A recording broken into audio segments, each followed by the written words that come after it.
Olá pessoal, tudo bem com vocês? Meu nome é Lucas, este é o Diário de Leitura e hoje eu vim aqui falar a respeito de A Hipótese Humana, do escritor brasileiro Alberto Mussa. Comprando este ou qualquer outro livro, desde que através do link abaixo da Amazon, você estará ajudando o canal com uma pequena porcentagem da sua compra. O Alberto Mussa é um escritor carioca que está redigindo uma série de romances policiais, 5 para ser mais exato, em que ele, através deste gênero romanesco, recria a história do Rio de Janeiro, sendo que cada um dos romances corresponde a um dos séculos da história. Recentemente, eu li este livro dele, desta série, chamado A Primeira História do Mundo, que recria um caso verdadeiro, o primeiro assassinato acontecido na cidade do Rio de Janeiro no século XVI. Recentemente, ele lançou também este outro livro da mesma série, chamado A Hipótese Humana, em que ele vai dar conta do século XIX.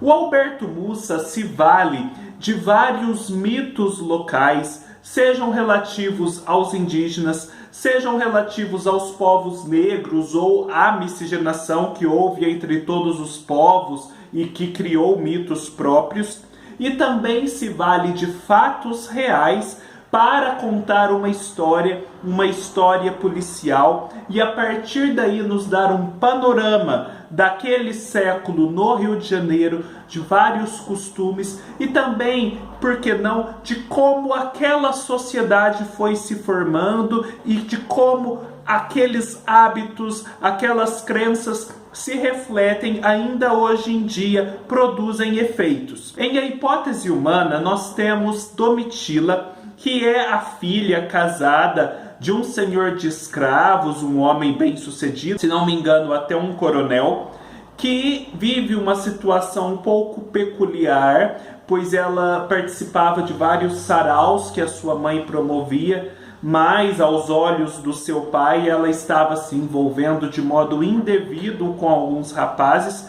Por isso ela foi então forçada a um exílio na própria casa, impossibilitada de sair da sua casa, restrita basicamente ao seu quarto, que deixou de ser um quarto na área própria para ser um quarto do que era um cômodo contíguo a uma biblioteca no térreo.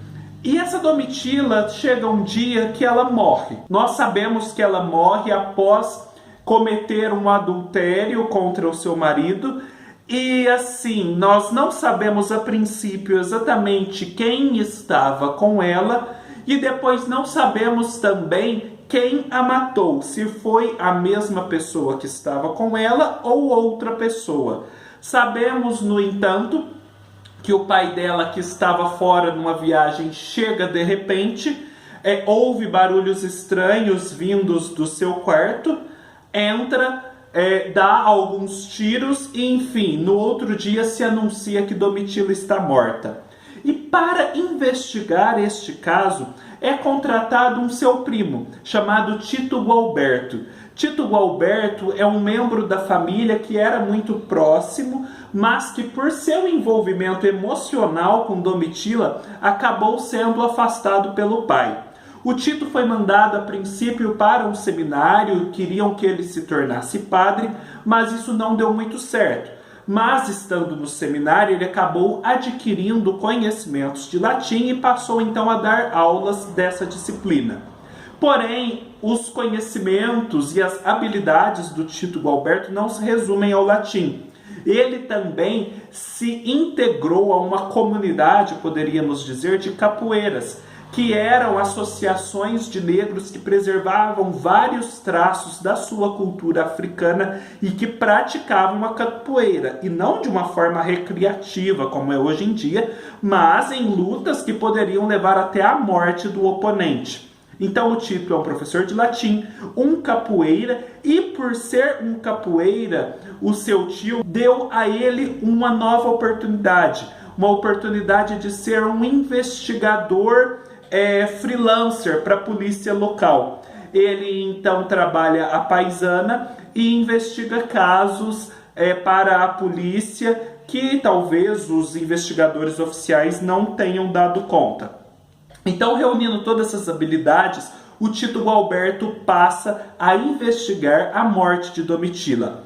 A graça do livro é que o autor recria tudo isso de uma maneira muito realista e fazendo várias associações originais e muito interessantes com a cultura dos negros vindos da África, que eles ainda preservavam, com os hábitos da sociedade carioca da época, enfim, com várias mitologias relativas a assombrações, a maus presságios, a coisas ruins, a signos de morte, enfim, ele cria toda uma aura muito interessante.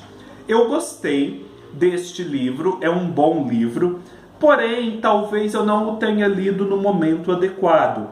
Eu penso que outras pessoas poderão gostar muito mais do que eu e que talvez eu lendo o mesmo livro no futuro venha a gostar mais. Eu gostei muito mais, no entanto, registre-se, do Primeira História do Mundo. Se você quer começar a ler esta série do Alberto Manguel, que não tem uma sequência rígida, você pode começar pela Primeira História do Mundo e assim você aproveitará melhor, com certeza, a hipótese humana. Mas, de qualquer forma, é indubitável que o Alberto Mussa é um escritor fantástico que merece ser lido mesmo em suas obras menores. Espero que vocês tenham gostado. Se gostaram, deem um like, deixem seus comentários, se inscrevam no canal, me sigam no Scoob, no Instagram e no Facebook, todos os links estarão aqui embaixo. Comprem através do link abaixo da Amazon e ajude o canal. Se você já comprou, eu agradeço. E nos vemos numa próxima oportunidade. Até mais!